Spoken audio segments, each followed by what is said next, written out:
Muito bom dia! Bem-vindo ao nosso canal! Olá, eu sou o André, você já venceu! Muito bom, eu sou o Hamilton. Nós estamos aqui para poder abençoar a sua vida. E nós temos um tema maravilhoso para falar contigo nessa manhã. Pobre ou rico, André? Pobre ou rico? Lembra aquela cena daquele filme que aparecia na Globo, que tinha dois nordestinos? Ele dizia assim, tô cansado de ser rico, sou pobre, sou rico, sou pobre, sou rico, sou pobre. O Alto da Compadecida. Exatamente, ele falava muito de ser rico e ser pobre ao mesmo tempo. Aquele testamento que vinha, mas não era dele, aí de repente mudava de mão, era rico, era pobre, era pobre. E você? Se considera rico ou se considera pobre? Mas eu quero te dizer uma coisa, eu não estou falando de uma riqueza monetária, eu não estou falando de uma riqueza financeira, eu estou te falando de uma riqueza espiritual. Eu quero te dizer aqui, quero trazer uma palavra, que está escrita na Bíblia, né, que está lá em Mateus, no capítulo 5, do versículo 1 ao versículo 3, que diz assim, que o Senhor, ele se assentou e chegaram perto dele os discípulos. E ali ele começou a falar sobre o maior sermão de todos os tempos. O Senhor Jesus, ninguém pegava como ele. Ele é a própria palavra. Ele é o verbo vivo. Ele é o pão que desceu do céu para poder saciar a nossa fome, para poder matar a nossa sede. E ali ele começou a falar a respeito das bem-aventuranças. E eu quero me ater só na primeira, porque é muito rico todo o sermão, mas só na primeira, onde ele diz: bem-aventurado os pobres de espírito. Uau! Que coisa tremenda! E nós temos vivido dias onde as pessoas, quando a gente olha ali para a hierarquia de Maslow, né, a pirâmide de Maslow, a hierarquia aponta para o centro do homem, que o homem tem que conquistar, que o homem tem que vencer, que o homem tem que chegar lá e às vezes a qualquer custo, André. Sem literalmente ter ali um filtro, né, para poder perceber. Existem pessoas que até chegam lá, mas elas negociam tantas coisas. Usam as pessoas como degraus, né? Eles em cima para subir. Exatamente. E eu lembro, me veio aqui a memória, eu fui gestor de uma grande empresa no Brasil, e eu lembro de um juiz que era um homem altamente renomado, que volta e meia ele tinha que ir na rua buscar o seu filho drogado. O filho dele, ele não ficava somente drogado, ele ficava lunático, ele perdia o sentido. E aquele pai saía de casa para poder ir lá buscar aquele filho. E em algumas vezes eu tive a oportunidade de ajudá-lo a socorrer o seu filho. E eu conseguia ver nos olhos daquele homem, quase que ele dizendo: eu daria toda a minha riqueza para fazer tudo de novo e não ter deixado meu filho tanto tempo só para que ele chegasse nesse estado. Uau. Você imagina, muitas pessoas chegam lá no topo da pirâmide, da autoestima, da realização, da conquista, se tornam ricas até financeiramente, mas seriam capazes de dar tudo, de vender tudo, para que pudesse ter a sua família de volta, que ela negociou para poder chegar lá. Ou seu corpo, que ela afligiu de tanto trabalhar e de tanto se esforçar para poder chegar lá, e hoje tem que gastar toda essa riqueza para poder recuperar uma saúde perdida. O que você acha disso, André? Eu acredito também que é importante nós, já colocando as sardinhas para minha brasa, igual diz em Portugal, é importante nós não confundirmos essa essa pobreza de espírito, no sentido daquilo que Jesus estava a dizer, não é aquela autocomiseração miserável, uma pessoa que se diz humilde, mas é porque ela é pobre, porque ela não tem nada, ela não tem uma esperança, ela é maltratada da vida e etc. Porque isso são coisas completamente diferentes. Porque a pessoa que é aquilo que Jesus estava a dizer, a pessoa pobre de espírito, é aquela pessoa que não está apegada aos bens materiais, aquilo que não é importante, no que consiste o amor. E essa é a palavra aqui que atravessa o espírito de qualquer homem, é o amor. Porque o próprio Paulo dizia: posso dar meu corpo para ser queimado, não adianta nada dar todos os meus bens para os pobres, se não tiver amor, de nada valeria. Portanto, nós muitas vezes negociamos os princípios, principalmente negociar o princípio do que é o amor, ter amor por aquilo que é verdadeiramente importante, digno de receber o nosso amor. Só que as pessoas querem dar amor para o telemóvel, querem dar amor por alguém que fala lá na internet que ela nunca viu, nem está a quilômetros, 1000 quilômetros de distância, nunca vai conhecer, não sabe como é a vida dela de forma real, íntima. Então prefere depositar o seu amor e confiança naquela pessoa que ela nunca viu, não interage diretamente com ela. As pessoas querem dar amor ao dinheiro, as pessoas querem dar amor a uma outra propriedade qualquer. Eu acho que você já percebeu o que eu estou a dizer. A pessoa que é pobre de espírito, ela coloca o amor no lugar certo, que é nas pessoas que precisam ser ajudadas. Ela partilhar a sua vida com outras vidas. E quando esse pobre de espírito, bem-aventurados os pobres de espírito, felizes os pobres de espírito, são aquelas pessoas que estão dispostas a ajudar o outro, sem a pedir nada em troca. Agora eu faço um grande desafio: o que atualmente você vive que você consegue receber sem ter que dar nada em troca? Uau! Profundo, hein? Bastante profundo. E interessante que, ratificando aqui, colaborando com o que o André está falando, essa pobreza de espírito é aquela pobreza que você diz assim: eu careço de Deus todo dia. Dependência, sim. Eu dependo de Deus todo dia. Eu quero lembrar aqui alguns personagens bíblicos. Moisés, quando foi chamado por Deus, ele falou: Deus, eu tenho língua pesada, eu não sei falar, escolhe outro. Ele não ficou soberbo porque Deus estava chamando ele. Isaías, quando viu a glória de mim, falou: ai de mim que vou perecer. Quando ele viu a glória de Deus, ele desesperou. Paulo falou: olha, miserável homem que sou, miserável homem que sou. Paulo. Pedro falou: Senhor, se afasta de mim, porque eu sou pecador. E esses homens foram tremendamente usados por Deus, porque eles se reconheceram como miseráveis, se reconheceram como pobres de espírito. E Deus o exaltou. Será que você tem tido uma postura igual a desses homens? Eu e você? Nós precisamos repudiar o que esse mundo aplaude. Porque esse mundo, ele parece que está invertido. Ele parece não, realmente ele está invertido. Nós temos visto pessoas pagando um alto preço por coisas que não valem nada. E deixando para trás coisas que são tremendamente importantes, que podem fazer toda a diferença na nossa vida. E você precisa, todos os dias, entender que vale muito mais a pena você ser pobre de espírito. E eu quero também te dizer aqui que isso não tem nada a ver com timidez, porque a timidez é um problema. A timidez, ela te atrapalha mais do que te ajuda.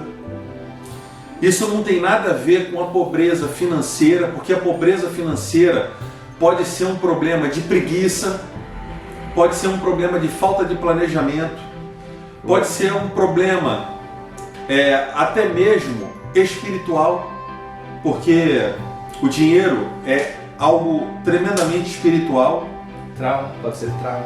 Pode ser trauma, porque quando você é uma pessoa que tem um monte de buraco na alma, você só se sente em paz quando escuta o barulho da maquininha ali, subindo ali, usando o cartão. Você acha que aquilo ali vai preencher a tua alma e não é por aí. Então, querido, nós precisamos estar vazios para que Deus possa nos encher. A nossa riqueza, ela está nas coisas de Deus, ela não está nas coisas dessa terra. Você pode ser o homem mais milionário, assim como foi Salomão, mas ter um buraco no seu coração, ter um vazio na tua alma. E você pode ser uma pessoa simples, uma pessoa que não tem muitas posses, mas uma pessoa alegre, uma pessoa feliz. Por quê? Porque Cristo já preencheu aquela lacuna que existia na tua vida. Ou seja, nós vamos encontrar pessoas que são ricas, mas que são pobres, não têm comunhão com Deus, não tem nada literalmente com Deus. E nós vamos encontrar pessoas que são simples, humildes, mas que são ricas. Então, eu ainda estava falando com o André hoje, você dificilmente vai ver uma chamada assim: pobre, sobe na laje e se joga de lá e morre. Você quase não vai ver isso, mas você vai ver milionário, frustrado, sobe na cobertura e se joga de lá e por isso morre. Então, querido, é hora de você refletir o que você quer. Se você ficar buscando a resposta só nas coisas desse mundo, eu preciso te dizer isso, você vai se frustrar muito, você vai se cansar, você vai se esgotar, porque nesse mundo não existe nada de bom. Nós precisamos sim saber viver aqui e saber desfrutar daquilo que Deus nos permitiu ter. Agora, nós não devemos colocar a nossa esperança nessas coisas. Olha, eu conheço pessoas tão ricas, que elas são tão pobres que a única coisa que ela tem é o dinheiro. Ela não tem mais nada. Ela não tem amigo, ela não tem bem-estar, ela não tem paz. Você não pode chegar na farmácia, passar um cheque e falar: eu quero comprar 1 quilo de paz. Não tem como. Não tem essa possibilidade. Então, eu queria que você refletisse sobre isso. André, quem é que pode dar a paz? Só Deus pode dar a paz. Inclusive, Deus criou um plano tão maravilhoso para o ser humano ter paz, que Ele disse que a paz dele Ele dava. Porque essa paz nós não conseguimos obtê-la de forma pessoal, através dos nossos próprios esforços. Por isso que nós precisamos dessa paz que é divina. É uma paz divina. Não vai, como a Milton acabou de dizer, não vai conseguir obter essa paz como esse mundo atual, essa sociedade atual. Você está vendo como na televisão, como eles querem obter a paz? A paz é obtida por meio da guerra. Primeira guerra para obter paz. E não é essa paz que Deus nos prometeu. Porque o próprio Jesus, quando Ele esteve aqui nessa terra, Ele disse: a minha paz vos dou, não como o mundo a dá. Porque a que o mundo dá é passageira, mas a paz de Deus é um estado de espírito contínuo, que nós só podemos obter quando nós entregamos a nossa vida nas mãos do Senhor Jesus Cristo, do Filho perfeito de Deus. Lembrando aqui agora, levar um bocadinho para o lado psicológico, na psicologia social, todo ser humano, todo ser vivo na sua cadeia hierárquica, somos interdependentes. Ninguém consegue viver sozinho. Nós somos interdependentes. E nessa transição da interdependência daquilo que consiste o ser humano, do nosso psique, da nossa desenvolvimento social, psicossocial, nós também somos interdependentes daquilo que é divino, de Deus. Todos nós precisamos da atuação divina em algum momento da nossa vida. Portanto, essa pobreza de espírito que nós estamos a dizer aqui, que talvez o termo pobreza é um termo pejorativo para o negativo, mas não é isso que Jesus estava a tentar dizer.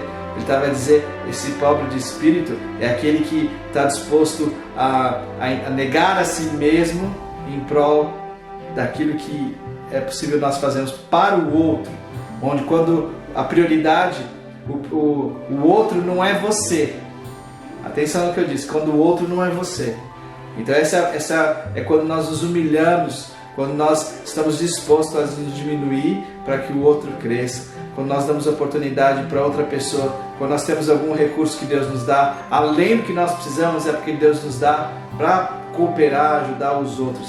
Obviamente que nós temos que ser sábios, temos que ser prudentes. Nós não estamos a falar sobre isso, nós estamos a falar de alguém que está disposto a aprender, um coração ensinável, Jesus estava a dizer no Sermão da Montanha. Felizes aqueles pobres de espírito, porque eles vão ser consolados, vão ser ricos no céu, porque dão prioridade àquilo que é eterno, que é as pessoas. Portanto, na questão da psicologia social, essa interdependência, como pessoas que têm fé, nós temos que depender de Deus todos os dias. Nós temos que confiar em Deus, que é Ele que nos dá o sustento, que é Ele que nos dá a sabedoria, a cognição, nos dá a força para resolver as questões, os detalhes. É Ele que governa o universo, é Ele que põe limites no mar, é Ele que nos dá inspirar, nos dá esse processo automático do corpo, autonômico, de nós podermos inspirar e expirar, ter ar. Tudo isso são detalhes que, como uma pessoa de fé, precisa observar e ser contente. Nós temos que nos contentar com aquilo que Deus nos dá. Nos Segredos Milenares da Bíblia, houve o apóstolo Paulo, que ele caiu do cavalo, ele era orgulhoso, vaidoso e era perseguidor dos cristãos. Um dia ele teve um encontro pessoal com Jesus, ele caiu do cavalo e o próprio Jesus disse: por que você me persegue? E o Paulo disse: não, eu quero diz o que eu tenho que fazer, que eu agora vou te servir. E Paulo decidiu então, teve uma mudança de vida e ele começou a ser de perseguidor para seguidor de Jesus. E ele sofreu muito por causa desse encontro com Jesus. E é isso que nós estamos a falar. Ele abriu mão de si próprio, de toda a vaidade, todos os seus valores acadêmicos, sociais, monetários, do seu nome. Ele era tanto romano quanto judeu. Então ele tinha posição, tinha fama, tinha recursos. Mas quando ele teve um encontro com Jesus, ele percebeu que era melhor ser seguidor de Jesus, porque aí sim ele seria completo. E nós só somos completos quando nós temos um encontro com Jesus, assim como o Paulo teve um encontro com Jesus. E o Paulo uma certa vez disse o seguinte: eu já sei o que é ser rico, sei o que é ser pobre, sei o que é ter abundância e sei o que é ter fome. Mas eu sei também me contentar. Por isso que eu posso todas as coisas naquele que me fortalece. É isso? Uau. É esse versículo ou não? Exatamente. Então, o que acontece? Então, é esse versículo, tá certo? Sim. Posso todas as coisas naquele que me fortalece. Então, quando você é pobre de espírito, você pode todas as coisas. Você pode ter dinheiro, tem tudo, tem posição. Você pode todas as coisas, mas quem te fortalece, a sua fonte de felicidade, a sua fonte de equilíbrio, de vida, de homeostase, que é o termo quando uma pessoa é equilibrada em todos os sentidos, psico, biosocial, quando tem essa homeostase, aí você pode dizer: eu sou pobre de espírito, porque você tem um coração ensinável. Você tem todas as coisas, mas aquele que te fortalece é Deus. Portanto, você precisa, como nós somos um ser interpessoal, interrelacional, interdependentes, temos que também depender de Deus com todos os seus recursos. Não, se tu não te contentares com a vida que tens agora, seja lá qual o seu padrão social, financeiro, como é que Deus vai te colocar em algo superior? Se você não está contente com aquilo que você tem, Deus nunca vai te dar algo superior se você não está contente com o que você tem. Assim como a questão de sucesso, de objetivos, de conquistas, idealizações que você possa obter ou idealizar no seu coração inteiro. Tens que ser grato agora, e tens que celebrar as meias vitórias. Celebra agora, porque quando você alcançar os teus sonhos, aí você vai celebrar mais ainda. Mas tens que ser grato no meio do caminho. Tem que ser grato em tudo. Seu rim está funcionando, não tá? Tem gente que está precisando de um rim. Seu coração está batendo, tá? Tem gente que vai precisar de um coração. O seu sangue está puro, né? Não tem nenhum problema de sangue no teu sangue. Tem pessoas com infecção no sangue. Seu cérebro, o seu olho, o seu corpo, a sua boca. Utiliza ser grato com tudo que você tem, o seu corpo. Utiliza tudo que Deus está te dando de forma grata. E Deus vai te dar uma constância, um equilíbrio muito superior, na qual Deus quer te surpreender se você deixar absorver com aquilo que nós estamos a fazer aqui, crendo de que você já é vencedor. Oh, maravilha! Olha, e eu quero te dizer uma coisa, trabalhe bastante, não deixe de trabalhar, não é isso que a gente está falando aqui. Nós também não estamos falando que ter dinheiro é algo ruim, não, pelo contrário, você ter recursos é maravilhoso, porque você pode pagar suas contas em dia, você pode ter sua família abençoada, você pode estender a mão para outras pessoas, isso é uma bênção. O que você não pode fazer é colocar isso como o tema central da sua vida. Ter amor por essas coisas. Exatamente. O amor tem que ser, né? É você não ter amor ali pelo dinheiro, você não ser apaixonado pelo seu carro ao ponto de, o meu carro é tudo para mim. Tem homem que faz mais carinho no carro do que na esposa. Pelo amor de Deus, né? Tá ali alisando mais o carro do que dar um beijo na esposa. Não dá para ser assim. Nós temos que valorizar aquilo que de fato tem valor. E nós queremos te dizer uma coisa: você já venceu. Você foi criado para vencer. E eu tenho certeza que essa palavra, ela vai abençoar a tua vida, que essa palavra ela vai ajudar você a corrigir uma rota, a andar por um caminho melhor, para que você seja um ser humano melhor dentro e fora da sua casa. Tá bem? Então, se você gostou do nosso canal, o que tem que fazer, André? Olha, dá um joinha, escreve aí também coisas aí no chat se você quiser, nós teremos muito gosto em responder. E você também pode partilhar esse vídeo com outras pessoas que você acredita que possam precisar ou possam extrair conceitos aqui que possam ser de grande ajuda para essas pessoas. E eu espero que você também perceba que nós estamos a fazer aqui, estamos a falar aqui com a nossa própria vida. Estamos aqui a pegar conceitos que as pessoas pegam por aí na internet com a inteligência artificial e manda para você. Estamos a falar de vida, estamos a falar daquilo que nós vivemos e aquilo que vivemos nós partilhamos, assim como nós queremos partilhar aquilo que nós vivemos. Portanto, saiba que nós estamos aqui como pessoas normais, pessoas que são trabalhadoras, estamos dispostos a ter recursos financeiros, como o Hamilton disse aqui, não que somos pobres de espírito, mas nós somos pessoas trabalhadoras que também queremos obter recursos, negócios, ser bem sucedido. E nós estamos a partilhar isso porque nós queremos que você também, assim como nós nos sentimos, já vencemos. E nós queremos que você também já vença. Por isso eu quero dizer que você já venceu. Coloca aí o sininho, partilha esse vídeo. Se quiser, escreve coisas. Teremos muito gosto em receber a sua experiência, partilhar a sua experiência conosco.